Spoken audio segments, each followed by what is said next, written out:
Bonjour Patrice, que de choix ce matin à la une des journaux. Bonjour Laurent, bonjour à tous. Beaucoup de queues de comètes ce matin à la une des journaux. Des queues de comètes, ce sont des sujets qu'on a déjà vus passer, qui réapparaissent. Alors les inondations dans l'Est et la région parisienne, la réforme du bac, la crise grecque 7 ans après, le fait que les entreprises semblent aller mieux sans pour autant que la baisse du chômage se concrétise. Et à ce propos, imaginez une France où le chômage ne serait que de 5%. Actuellement, il tutoie, je le rappelle, les 10%. Je rappelle que 5%, c'est, on va dire, considéré comme le plein emploi. C'est le minimum dans une économie libérale. Eh bien, figurez-vous que cette France-là existe, en modèle réduit, bien sûr, mais elle existe. Bienvenue aux Herbiers, 16 000 habitants, 30 000 avec les communes environnantes. Nous sommes au fin fond de la Vendée.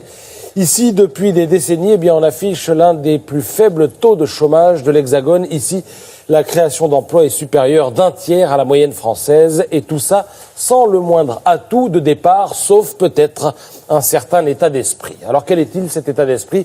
Eh bien, l'Express a enquêté et estime que le miracle a pris forme en 1793, une année terrible où la Vendée fut ravagée par les tristement célèbres colonnes infernales. La guerre de Vendée, donc, à l'époque, il y a 250 maisons aux Herbiers, selon le rapport remis au préfet, 249 sont brûlées. Et, comme vous le lisez, l'historien Alain Gérard l'assure, cette tragédie a ancré chez les Vendéens une conviction. Ils ont compris qu'ils n'avaient rien à attendre de Paris, qu'ils devaient se débrouiller tout seul.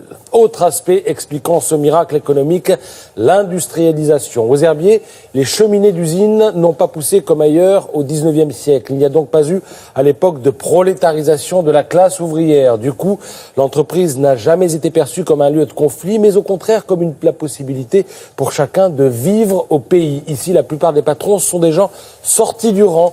Ils habitent sur place, sont allés dans les mêmes écoles que leurs ouvriers et fréquentent les mêmes associations qu'eux.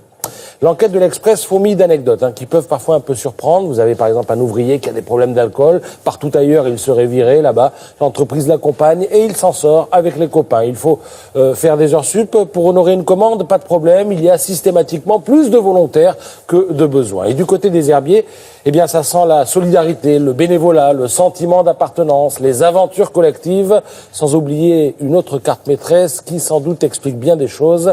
Aux Herbiers, la plupart des sociétés disposent d'un actionnariat familial. En conséquence, elles suivent des stratégies de long terme et gardent leur centre de décision sur place. Une affaire avait d'ailleurs défrayé la chronique dans les années 90, celle de l'entreprise de meubles Gauthier. Les ouvriers s'étaient mis en grève pour sauver le patron que l'actionnaire parisien voulait mettre à la porte, et en plus ils avaient gagné. Voilà. Alors tout ça est à lire dans l'Express, qui nous gratifie même d'un petit encadré sur les valeurs catho de la Vendée, une région où l'enseignement privé joue un rôle majeur. Nombre de patrons, lirez-vous dans l'Express, ont été influencés par la doctrine sociale de l'Église qui met en avant les notions de solidarité et d'options préférentielles pour les pauvres, à milieu des valeurs du capitalisme financier. Alors ici, quand un dirigeant vend sa société, il ne choisit pas le plus offrant, mais il choisit celui qui permettra à l'esprit d'entreprise de perdurer.